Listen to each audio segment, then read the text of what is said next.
Ingrese a nuestro sitio Facebook, Pichincha Comunicaciones. Washington Yepes y Licenia Espinel comparten un diálogo con el invitado.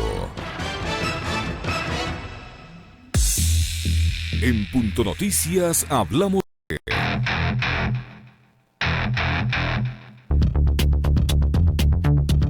Esta semana inició con una caída drástica del precio del petróleo que cerró en $31,13, la más baja en un solo día desde diciembre de 1993, cuando terminó en $12,83. En una sola jornada, la cotización del crudo de referencia para Ecuador se redujo en más de $10 con respecto al viernes anterior. De la mano de esta situación, el riesgo país escaló a 3.245 puntos este miércoles 11 de marzo del 2020. Frente a este panorama, el presidente Lenín Moreno anunció las nuevas medidas económicas que incluyen un recorte a la masa salarial, gestión de créditos externos y el incremento del 0.75% a las retenciones en la fuente de los impuestos a la renta en las empresas. ¿Cuál es el futuro económico del Ecuador? Les invitamos a compartir un análisis con el economista Nicolás Oliva, exfuncionario del Servicio de Rentas Internas.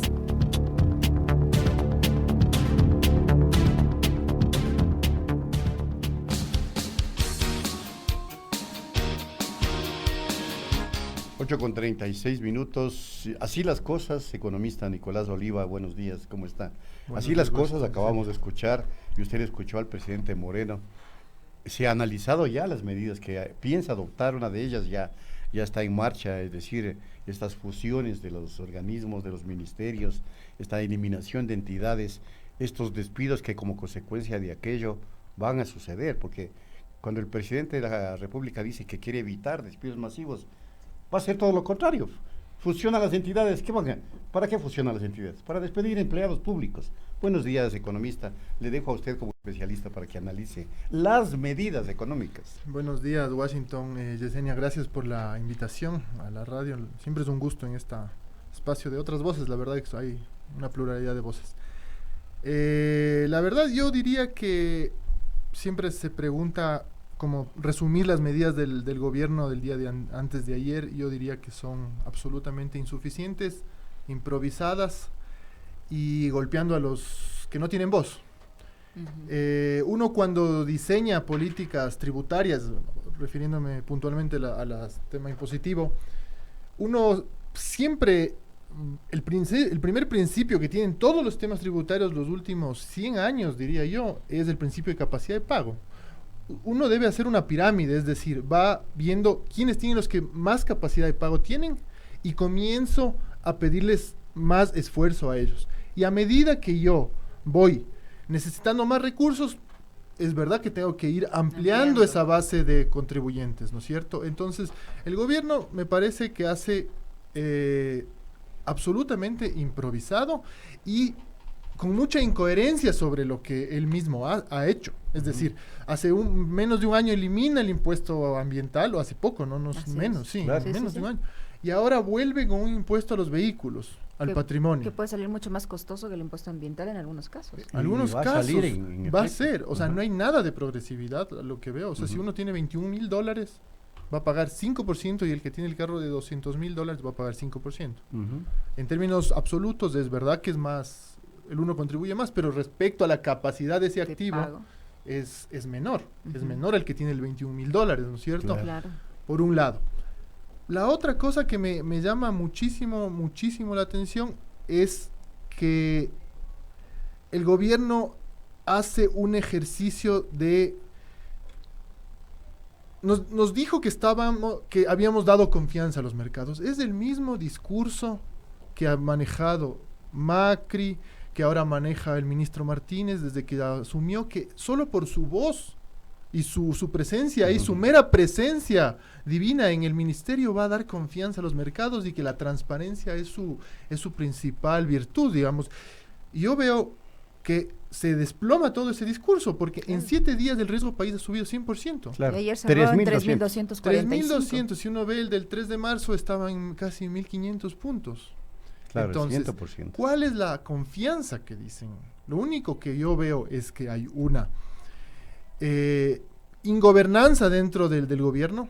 ¿sí? Por hacer énfasis, ingobernanza, no pueden gobernar adentro de sus mismos ministerios y no han gestionado bien el acuerdo con el Fondo Monetario Internacional. Si uno analiza, lo peor es que no hay información, no hay transparencia, esa es otra cosa. Si uno analiza la deuda externa, los servicios, el pago de servicios de la deuda externa en los últimos 3 años, los trimestres son cruciales. Es decir, marzo, junio, septiembre, diciembre. Se ve que hay unos pagos altísimos cuando uno ve las cifras que salen de la Reserva Internacional. Entonces, lo que yo me sospecho es que hay un gran compromiso este mes de marzo. No se dice la cifra. Bueno, no dijeron que era más de 1.000 millones. Yo calculaba 800. Si usted me dice 1.000... El ministro Martínez dijo que hay que pagar más de 1.000 millones. Yo había calculado unos 800, pero si es 1.000 es bárbaro, digamos. Tremendo, claro. Es bárbaro. Y además llegas a marzo o a febrero con el Fondo Monetario Internacional y no has hecho bien las tareas. No has cumplido lo que te pidieron. Y no le desembolsan los 360. Entonces, obviamente, el mercado se altera. Esa es una hipótesis que para mí es real. La otra, que también puede ser verdad, que yo le he oído a Andrés Arauz, es que claro, también hay una intención para que el riesgo país suba mucho, para que nuestros activos, la monetización de activos que llaman, se haga más barato. O sea, puede ser intencional. Que también puede ser una estrategia que se está manejando. Puede ser intencional, porque yo creo que el sistema de riesgo país es político también. O sea, gobiernos que no les gusta atacan con el riesgo país. Pero yo digo, estos gobiernos que estamos totalmente de rodillas. Claro. Totalmente de Además, rodillas. Además, el mimado de Donald Trump. Hemos entregado la soberanía económica al Fondo Monetario Internacional. Hemos entregado la soberanía, tal vez no soberanía, digamos, el proceso de democracia económica, porque hemos entregado a las cámaras de comercio, que no son la gran mayoría de este país. Los empresarios son actores, no son todos los actores en este país. No pueden hacer la gestión de la política como a su única conveniencia. Entonces, digamos, yo creo que el modelo económico se ha desplomado completamente y las medidas económicas son totalmente tibias. ¿Pueden generar más recesión, cree usted? Yo creo que van a generar más recesión básicamente por la supresión del gasto público. Es decir, claro, 1.400 dicen que va a ser el recorte al menos, ¿no es cierto? Cuando uno analiza la economía, el gasto público tiene una de las virtudes más grandes y por eso hay una corriente económica que dice que el Estado es el único que puede jalar la economía, que es por el lado de la demanda. Cuando uno ve el gasto público, uno pone $1 de gasto público, ese dólar no es un dólar que se transmite al crecimiento económico, se multiplica. Porque si yo gasto en un hogar ese hogar luego va también y gasta en la tienda ese dólar, se hizo 2. Esa tienda le compra al señor de las galletas, del dueño de las galletas, se hace 3. Es un efecto multiplicador. Entonces, el debate que nunca se discute, y eso nos dicen, es que cuando hay austeridad, lo que están asumiendo ellos es que este multiplicador es menor a 1, o sea, se genera un efecto menos que expansivo, ¿no es cierto? En la realidad, hasta el Fondo Monetario Internacional ha reconocido que este multiplicador es mayor a 1. O sea, si yo pongo 1, puede hacerse 2 en el crecimiento económico. Entonces, si yo reduzco 1.500 millones, imagínate, ¿cuánto se reduce en Producto Interno Bruto? Pues más de esos 1.500. Y si yo despido a cualquier cantidad de gente, ¿qué capacidad de consumo va a tener la economía? Es absolutamente recesivo. Entonces, la obra y lo que siempre están esperanzados del señor Martínez, yo creo que lee el libro de texto de primer nivel y cree que la economía funciona así, lastimosamente es así. Que el sector privado, porque ve que el Estado se retira, va a entrar a intervenir y va a invertir. Pasa todo lo contrario, pues es evidente. ¿Por qué no abren los Washington, Yesenia, pero es de sentido común. Un empresario, el señor que me está escuchando, que vende su carrito de helados, que tiene un microempresario, si no ve demanda, no va a seguir invirtiendo, pues. ¿No es cierto? Es algo intuitivo y básico. La demanda es el motor del crecimiento económico. Y el gobierno está comprimiendo la demanda. ¿Usted cree que el gobierno está buscando extraer la liquidez de los ciudadanos cuando debería tener liquidez por sus propios esfuerzos? Evidentemente se necesita el esfuerzo de los ciudadanos, pero lo que pasa es, aquí el tema es, ¿qué tipo de ciudadanos contribuyen más al crecimiento económico? Ese es el gran debate. El ministro Martínez y las cámaras dicen que ellos son los grandes promotores del crecimiento y hay que bajarles los impuestos porque ellos van a invertir. 3 años no han aparecido. Falso. 60 años de incentivos económicos y no han aparecido. Aparecen cuando hay rentabilidad. Eso estamos claros. Los trabajadores con su salario sí contribuyen a la demanda agregada. Los profesionales con su trabajo, la gente que tiene una camioneta para laborar, sí contribuye a la demanda y ellos sí estimulan el empleo.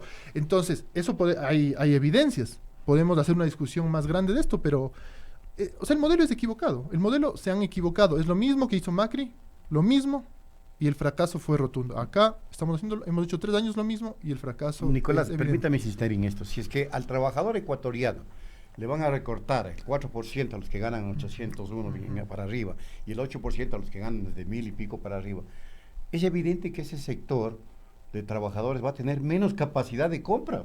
Pero es y obvio. entonces, ¿cómo ayudan a superar la crisis económica? Es que no lo logro entender. Por lógica no se entiende esto. O sea, es inconcebible. El ejercicio, primero, ese es el otro principio del sistema tributario. No puedes ser discriminador en el sistema tributario. Ese se llama el principio de generalidad. ¿Ya? Si yo, Washington, tengo $1,000 y usted, Washington, tiene $1,000, tenemos el derecho de que nos graben igual.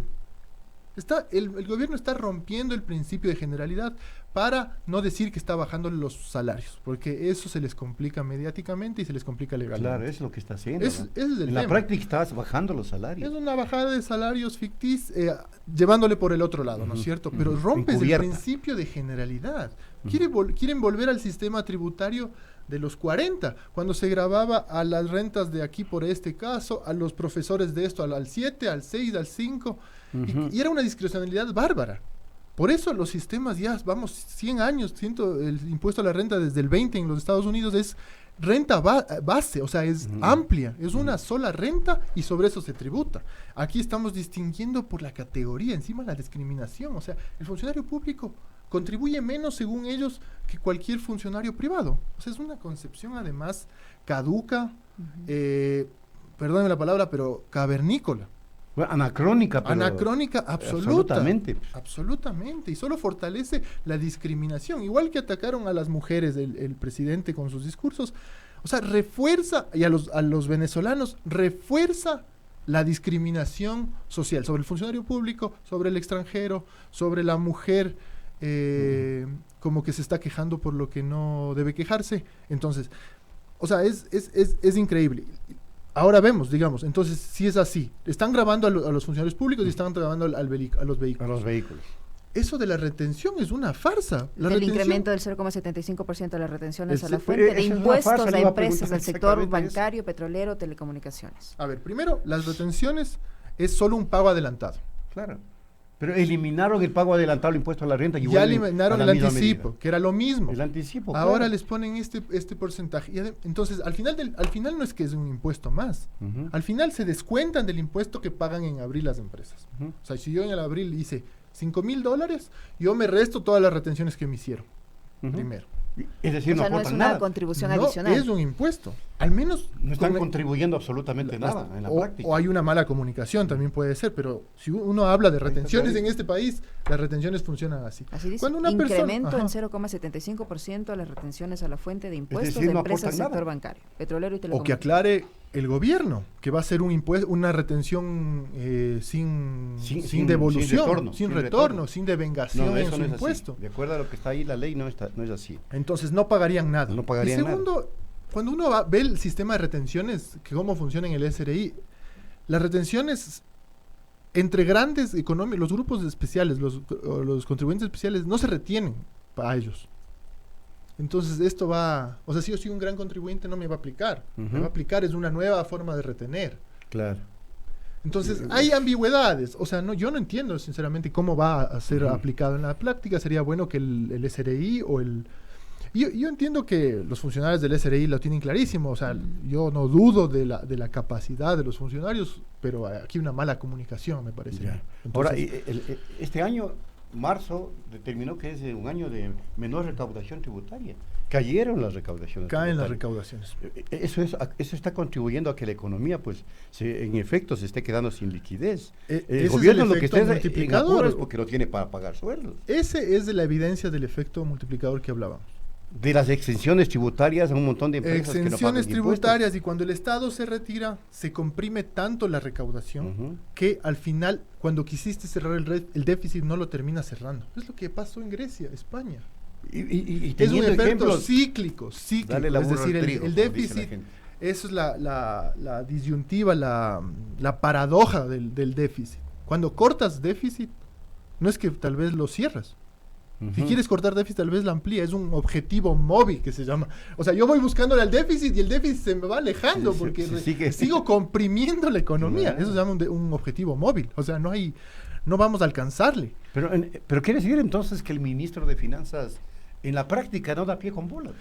En la práctica tiene demasiados preconceptos a mi forma de ver. Él cree mucho en la economía, como dicen los libros de texto que funcionan, que son libros de hace 100 años, del siglo XIX.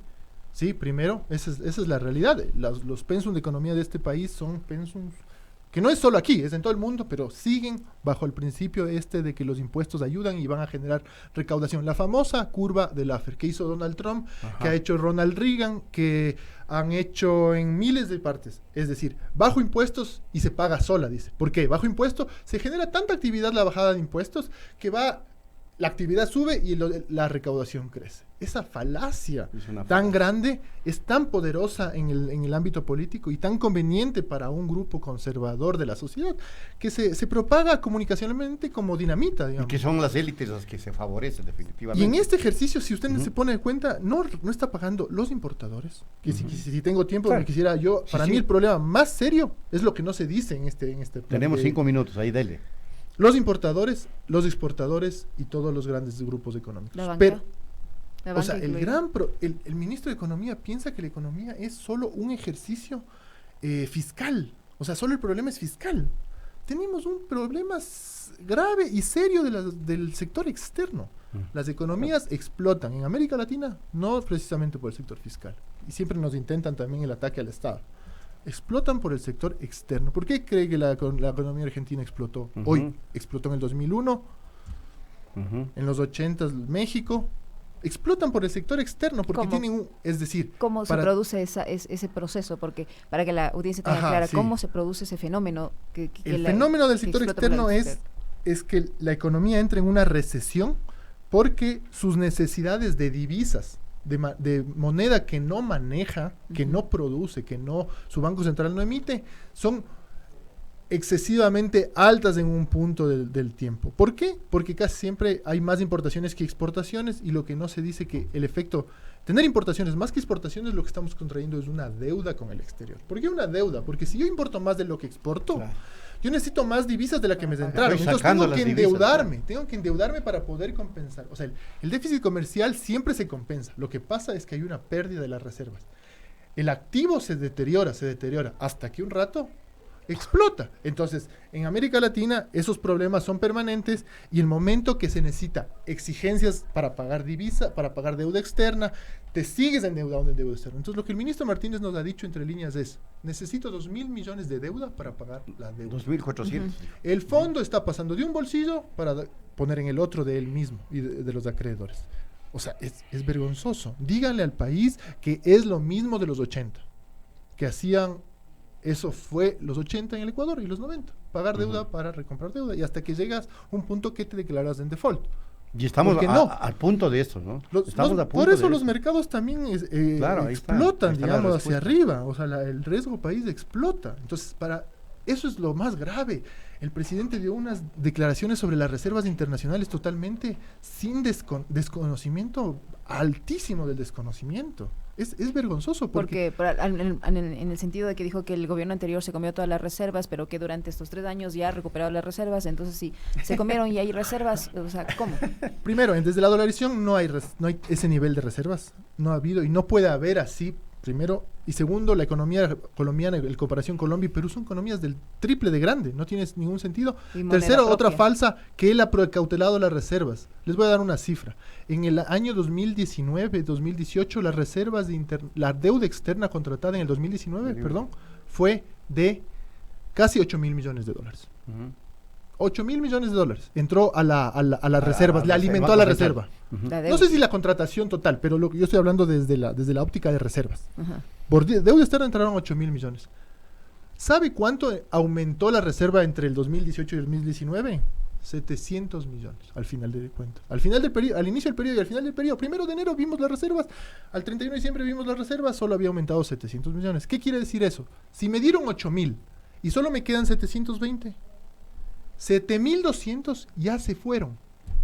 ¿Y a dónde se fueron? Ya se gastaron. 91% ¿Dónde está la plata? hubo una fuga de divisas de nuestra deuda. Es lo que estaba pasando en la Lo que Argentina. pasó en Argentina, claro. ¿A dónde se fue? A importaciones, a pago de deuda y a giros al exterior del sector privado y también del sector público. Pero el sector público se entiende, ya, digamos, decían, el gobierno anterior también se endeudó. Sí se endeudó, pero cuando uno se endeuda en deuda externa, lo que necesita es que esa deuda se quede, que esos dólares se queden para la inversión pública, para creación de activos públicos o incluso privados. O sea, yo preferiría que esos 8.000 millones le hubieran regalado a las grandes empresas para que amplíen la capacidad. Le soy sincero, lo que ha pasado es que se han ido las importaciones. Qué tremendo eso. Entonces, O sea, este gobierno también se comió las reservas que ingresaron vía deuda. es falso lo que dice que le han aumentado las reservas. Las reservas están en 3.200, 3.300 millones a la baja. Imagínense si ahorita salen 1.000 millones. Por eso es el miedo Lo y que no tienen hay que plata. pagar, claro. Necesitan la deuda para pagar deuda. Y peor en una economía dolarizada, sin liquidez, ahí sí que nos vamos. Y el presidente cree que se han comido las reservas. No hay muchas reservas. Mucha de la reserva está en la demanda de demanda de efectivo. Es decir, como somos Claro. soberanía, no tenemos soberanía monetaria, mucha reserva está en la calle. O sea, es un Complicado, escenario complicado. catastrófico. O Vean sea, que- es un escenario que yo no ¿Qué digo escenario? catastrófico, no hay buen manejo económico. O sea, se puede, hay otras alternativas. Sí se puede manejar bien la economía. Pero Sí, si es en que esta se- crisis, vean la Si se Argentina. modernizara el concepto. Vean la Argentina. Ujú. La Argentina estaba al borde de otra vez de un 2001. Sí. El presidente Fernández ha cogido una economía en bomba de tiempo. ¿Ha visto como las películas, no? Sí, Cuando sí, faltan 10 destruida. segundos para que explote. Ajá. Así cogió la economía. Está en marzo, está subiendo el riesgo país por evidentemente el deterioro de la economía, pero no sube así. Pero aquí No de un sube día a otro así. al doble. Imagínense, Macri devaluó el tipo de cambio, en 2 días se le disparó el tipo de cambio y supuestamente la confianza del sector internacional a los grandes empresarios que son presidentes ahora. Ahora esto es un gobierno de empresarios. Ujú. En el fondo es lo mismo. No es un Macri porque no es él directamente, pero tenemos al señor Martínez que es el representante de los empresarios. O sea, el modelo empresarial fracasó en este país y ha fracasado 60 años. Nos quieren vender otra vez que el modelo empresarial es la solución, pero si 60 años no ha funcionado. Ujú. Pero y los apoyos internacionales, el apoyo del presidente Trump, de los multilaterales, eso es una maravilla para el Ecuador. Dice Moreno. Claro, obviamente. entonces yo digo bueno, no sé si tengo tiempo, ya creo que sí, ya No, me un están minutito. dando Un minutito. ya me están dando el corte, pero es gravísimo el nivel de cómo nos hemos puesto de rodillas y ni así hemos podido salir de la situación económica. Tremendo. De gracias. rodillas y nos están castigando Por aún eso más. mismo, por estar de rodillas. Muchas gracias a Nicolás Gracias. Oliva. Un excelente análisis económico. Hemos contribuido para el esclarecimiento, más que todo, de nuestra gran audiencia de Pichincha Universal. Nos vamos. Tiempo ¿Qué- de qué despedirnos. dijo A la esto? consulta A ver. que hicimos para este diálogo cree que las medidas económicas adoptadas por el gobierno serán las últimas. Eso no nos dijo. Las últimas medidas. ¿Serán las últimas? Nunca. Vienen más. Segura, es que es Lo esto mejor es un está parche. por venir. O sea, para cerrar una frase, es como curarte del coronavirus con un paracetamol. Eso está haciendo el gobierno. Tremendo. Bueno, dijeron sí 2%, no 98%. Era lo peor, está por venir, no lo mejor está por venir. Nos vemos, amigas y amigos, muy buenos Gracias. días. Al mediodía Gracias, con Nicolás. Liz, segunda emisión, y a las 5 de la tarde, tercera emisión. Nos vemos a las 17 horas. Que tengan una excelente Hasta jornada. pronto. Buenos días.